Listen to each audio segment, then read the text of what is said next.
এই যে সিদ্ধ করতে দিলাম, অল্প একটু পানি।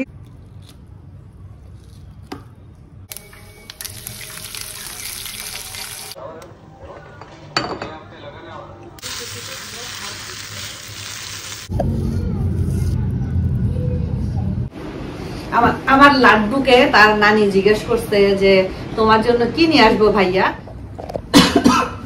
আসসালামু আলাইকুম, কেমন আছেন সবাই? আমরা তো আলহামদুলিল্লাহ ভালো আছি।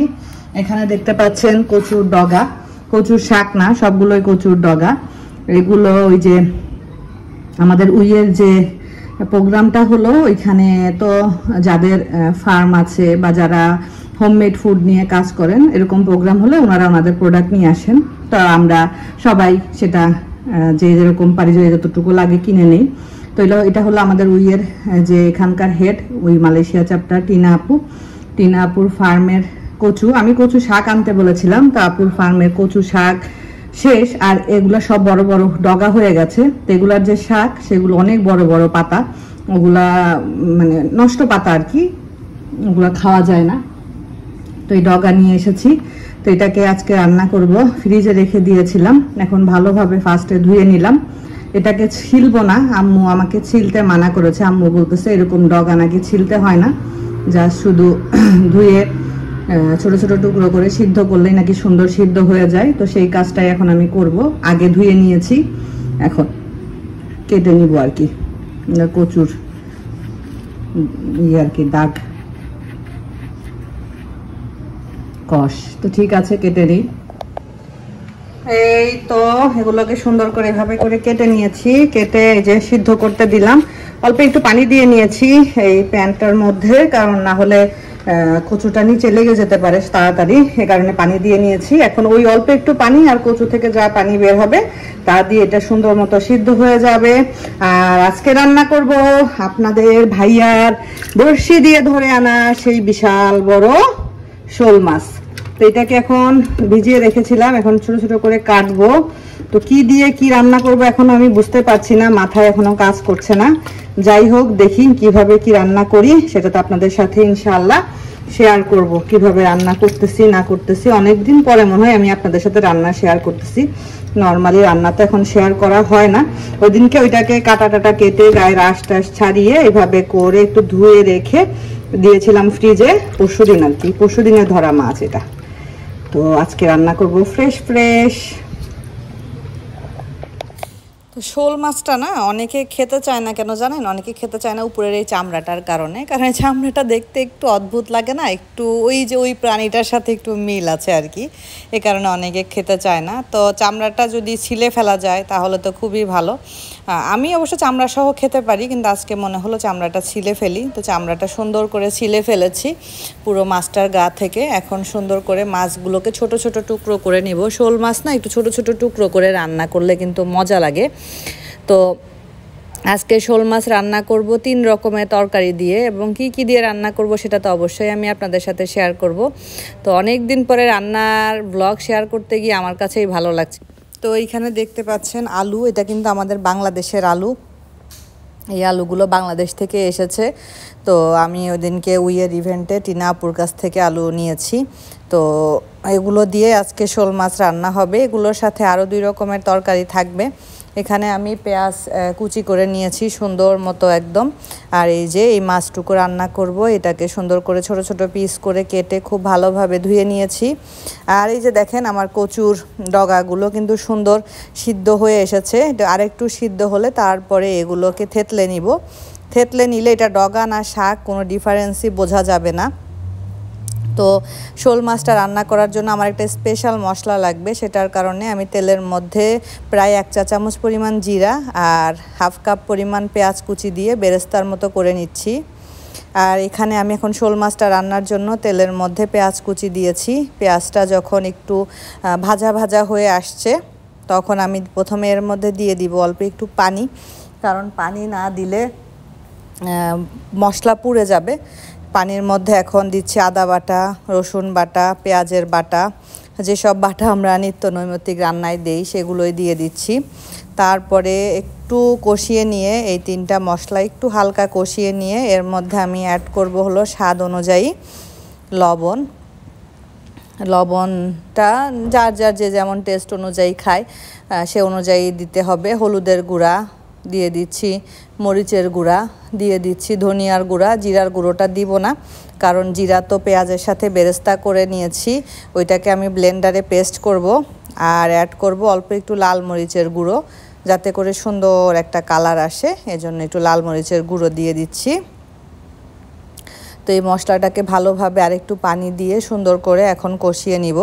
আর এই যে জিরা আর পেঁয়াজ ভেজে নিয়েছি, এটা ঠান্ডা হলে আমি ব্লেন্ডারে ব্লেন্ড করে একটা পেস্ট রেডি করে নিব, এটা আমি দিব মাছের মধ্যে। এই যে দেখেন মশলাটা সুন্দর মতো কষানো হয়ে গেছে, তেল উপরের দিকে উঠে এসেছে। এখন আমি সেই ব্লেন্ড করে রাখা মশলাটা এর মধ্যে দিয়ে দিচ্ছি, পেঁয়াজ আর জিরা একসাথে। প্রথমে একটু শুকনাটাই ব্লেন্ড করে নিয়েছি, তারপরে পানি দিয়ে ব্লেন্ড করেছি। তো সব কিছু এখন ভালোভাবে কষিয়ে নেই। মশলাটা আমার খুব সুন্দর মতো কষানো হয়ে গেছে। এখন ছোট ছোট কেটে রাখা মাছের টুকরোগুলো দিয়ে দিলাম এর মধ্যে। এই মাছটা রান্না করতে গিয়ে আমার কাছে অন্যরকম একটা ফিল হচ্ছিল, যে তোষানের বাবা নিজের হাতে ধরেছে, এই জীবনে প্রথম রান্না করছি এরকম। তো মাছগুলো সুন্দর করে কষানো হয়ে গেছে। এখন যতটা পারা যায় মশলাটা ছাড়িয়ে মাছগুলোকে একটা পাত্রে তুলে রেখে দিব, কারণ শোল মাছ না ভেজে রান্না করলে মজা লাগে না, এরকম আগে একটু মশলায় কষিয়ে নিলে মজা লাগে খেতে। তো এই তো মাছ তুলে নিয়েছি, বাকি যে মশলাটা আছে তার মধ্যে আমি দিয়ে দিলাম আলু, টমেটো আর হলো মটরশুঁটি, তিনটাকে খুব ভালোভাবে এখন ফার্স্টে একটু কষিয়ে নিব। তো সুন্দর মতো আমার কষানো হয়ে গেছে। এখন আমি পর্যাপ্ত পরিমাণের পানি দিয়ে ঢাকনা দিয়ে ঢেকে এগুলো সিদ্ধ হওয়া পর্যন্ত অপেক্ষা করব। কি সুন্দর লাগছে না, তিনটা সবজি একসাথে, কালারফুল লাগছে অনেক। আর এদিক থেকে দেখেন আমার কচুটা সুন্দর সিদ্ধ হয়ে গেছে। আর যেই ওরং, আমরা এটাকে ওরং বলি, আমরা জানি না আপনারা যারা ভিডিও দেখছেন তাদের অঞ্চলে কি নামে এটাকে ডাকা হয়। এটা আমার আব্বু বানিয়ে দিয়েছিল, তো আমি এটা সবসময় ইউজ করি না, আমি রেখে দিয়েছি আব্বুর স্মৃতি হিসাবে। আব্বু নিজ হাতে বানিয়ে দিয়েছে, তো আজকে হঠাৎ করে বের করলাম। তো এই যে এখানে দুইটা ইলিশ মাছের লেজ ছিল বাসায়, এটা সুন্দর করে আমার একদম ভর্তা করা হয়ে গেছে কচুর ডগাটা। তার মধ্যে এখন দিয়ে দিলাম আস্ত কাঁচামরিচ, যতটুকু আমি ঝাল খাবো সে অনুযায়ী। আর দিয়ে দিলাম ইলিশের লেজ, এটা আমি হলুদ লবণ দিয়ে মাখিয়ে রেখেছিলাম। আর দিয়ে দিচ্ছি শাকের জন্য যতটুকু লবণ লাগবে সে ততটুকু লবণ, আমি লবণ আগে দিয়েছিলাম না, এখন সব দিয়ে নিলাম। এটাকে এখন সুন্দর করে সিদ্ধ করে নিব। আর এদিক থেকে আমার তরকারি কষানো হয়ে তরকারিটা সিদ্ধ হয়ে গেছে। এখন সেই তুলে রাখা মাছগুলো দিয়ে ভালোভাবে নেড়ে চেড়ে 4 থেকে 5 মিনিট কুক করে নিব। এখন আমার শাকটা খুব সুন্দর করে ইলিশ মাছের সাথে আমার একদম ভালোভাবে কুক হয়েছে। এখন শাকটাকে তেলে দিব। এই যে দেখেন, তেলে দেওয়ার জন্য তেলের মধ্যে পেঁয়াজ কুচি আর রসুনের কুচি দিয়েছি বেশি বেশি করে। এটাকে ভালোভাবে বেরেস্তার কালার করে নিব। আর এই যে আমার শোল মাছের তরকারি হয়ে গেছে আলহামদুলিল্লাহ। তা আমি একটা পাত্রে ঢেলে নিচ্ছি, কালারটাও কিন্তু খুব সুন্দর এসেছে। তো আশা করছি খেতেও মজা হবে। আর বললাম না, এই মাছটা রান্না করতে গিয়ে আমার কাছে একদম অন্যরকম একটা ফিল কাজ করছিল। তো আপনাদের ভাইয়া যখন খাবে তখন তার রিভিউটা জানতে পারবো ইনশাআল্লাহ। এই তো নিয়ে নিয়েছি মাছটা, আসলে বোঝা যাচ্ছে না যেহেতু পুরো চামড়াটা তুলে ফেলেছি, তাই শোল মাছ না কি মাছ না বোয়াল মাছ বোঝা যাচ্ছে না।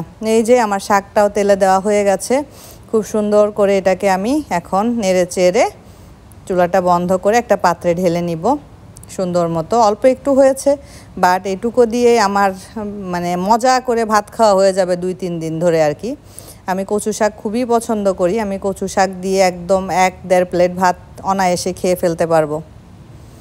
এই তো দুপুরবেলা খাওয়ার সময় ভাবলাম একটু আপনাদের সাথে শেয়ার করি। বারান্দায় আমি এই যে মাছটা, এত মজা হয়েছে খেতে, কচু শাকটা অসাধারণ টেস্ট হয়েছে। আপনারা এইভাবে রান্না করে দেখতে পারেন, আশা করছি আপনাদের কাছেও ভালো লাগবে। আমি এখন সিদ্ধ চালের ভাত খাচ্ছি, এবার সিদ্ধ চাল নিয়ে এসেছিলাম, আতপ চাল পাইনি। এই তো খুব মজা করে খাওয়া দাওয়া করলাম, খুব ভালো লাগলো। হাজব্যান্ড ধরেছিল সেই মাছ আজকে রান্না করলাম, সেই মাছ দিয়ে খেলাম দুপুরবেলা, খুবই তৃপ্তি করে খেয়েছি আলহামদুলিল্লাহ। কচুর শাকটা অসাধারণ হয়েছিল আলহামদুলিল্লাহ। আমি আগে ডাটা রান্না করতে জানতাম না, এটা আমি রাশিদা ভাবির কাছ থেকে শিখেছি বলতে ভাবি আমাকে বলেছে যে ভাবি শুধু পাতা কেন খান, ডাটাটাও তো অনেক মজা। তো আসলে ডাটাটাও খুবই মজা লাগলো, খেলাম আলহামদুলিল্লাহ। খুব বেশি হয়নি পরিমাণে, অল্প একটুই হয়েছে।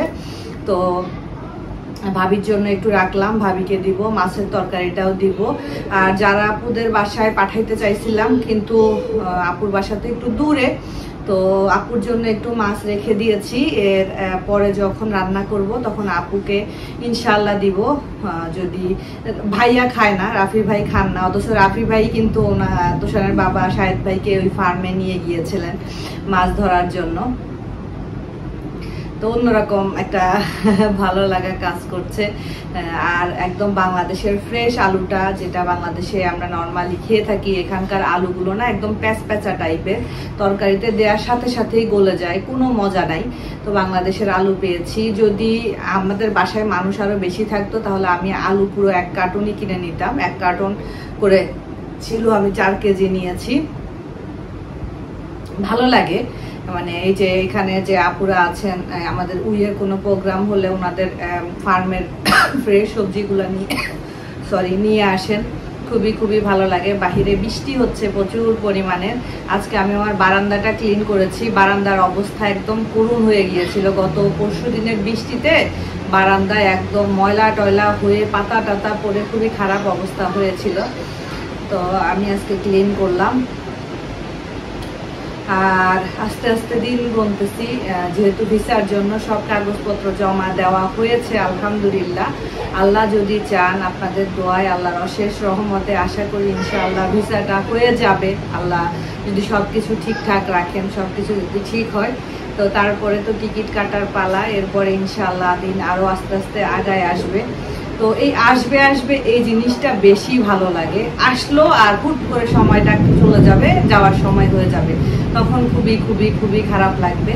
তো এই আসবে এই ফিলিংসটা আসলে অন্যরকম। এই যে আমার শ্বশুর শাশুড়ি আসবে, আমরা এটা করতেছি, ওইটা করতেছি, এটা কিনতেছি, আসলেন আর চোখের পলকে 11টা মাস চলে গেল কিভাবে জানি, হুট করে, মানে চিন্তা করলো মনে হয় যে আল্লাহ কেমনে চলে গেল এতগুলা দিন।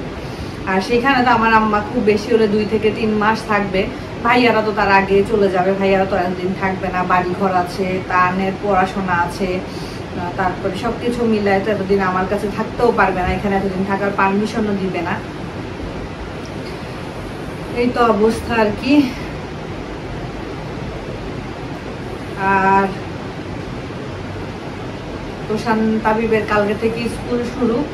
তাবিব লম্বা একটা বন্ধ পেল, ওর অনেকদিন স্কুল বন্ধ ছিল, কি জানি একটা ওদের মিড টার্ম ভ্যাকেশন না এমন কিছু একটা ছিল। ওর আবার কোরবানি ঈদের দিন 1 দিন বন্ধ। তো 1 দিনের বন্ধ তো কিছু হবে না, 2-3 দিন হয়তো তখন স্কুলটা মিস যাবে, যেহেতু চাইনিজ স্কুল তো ঈদের সময় তো বন্ধ থাকে না। আর তোষানের তো বন্ধ থাকবে, আর বন্ধ শেষ হয়ে তোষানের এক্সাম শুরু হয়ে যাবে, ফাইনাল এক্সাম। আর এই মাসের 10 তারিখ থেকে তোষানের ওরাল টেস্টগুলো শুরু হবে, 3টা ওরাল টেস্ট আছে, ওগুলো হবে। তো এই যে তোষানের এক্সাম আসলে আমার কেমন জানি একটা, মানে কেমন জানি লাগে, আমার কাছে মনে হয় আমি পরীক্ষা দিচ্ছি, আমার পরীক্ষা সামনে আসতেছে, আমার কাছে এমন লাগে। সেই আমার পিছনের কথাগুলো মনে পড়ে যায়, আমার যখন এরকম টাইম গেছে তখনকার কথা মনে পড়ে যায়। আল্লাহ এই সব এক্সাম থাকলে কি করতাম, এই করতাম সেই করতাম, এগুলো মনে পড়ে আর কি।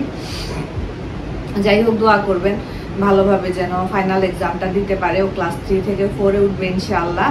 তো অনেকে বলেন আপু তোষানকে একটু পিছায় আছে। হ্যাঁ, লকডাউনের কারণে ওকে আমি স্কুলে, মানে ওর নার্সারিটা শেষ করার পরে ওর আমি স্ট্যান্ডার্ডে যখন উঠেছে তখন আমি একটু লেট করে দিয়েছি লকডাউনের জন্য। আমি একটু ওর পড়াশোনাটাতে ওইখানে 6-7 মাসের মতো একটা গ্যাপ পড়ে গেছে, এই কারণে হয়তো একটু লেট হয়ে গেছে। ব্যাপার না, ইনশাল্লাহ ঠিক হয়ে যাবে সবকিছু। লাড্ডু, এখানে কেন আসতেছ? আমার লাড্ডুকে তার নানি জিজ্ঞেস করছে যে তোমার জন্য কি নিয়ে আসবো ভাইয়া। আমার লাড্ডু বলতেছে স্লাইম নিয়ে আসবা নানু, স্লাইম। আমার মা তো স্লাইম কি জিনিস বুঝেই না।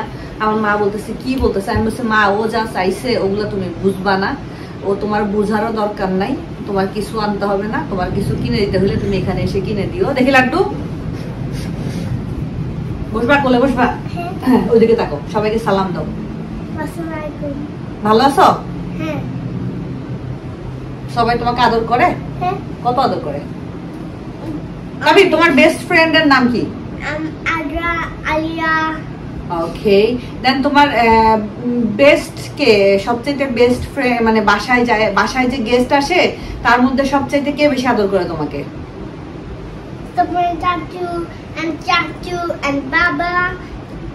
সুপারম্যান চাচু মানে রাফি ভাইয়ের কথা বলতেছে, এই নাম তার মুখে সব সময় আগে থাকে কারণ সে সুপারম্যান চাচুকে খুবই পছন্দ করে। বাবা, মামা, চাচু সবাই আদর করে না মা? আজকের মতো আমরা বিদায় নিচ্ছি, আল্লাহ হাফেজ। And don't forget clap. ওকে, আল্লাহ হাফেজ করে দাও মা। Allah Hafiz. Join in the next video. Oh my god, what? সে কি বললাম তোরা বুঝছেন? Join in the next video. I রে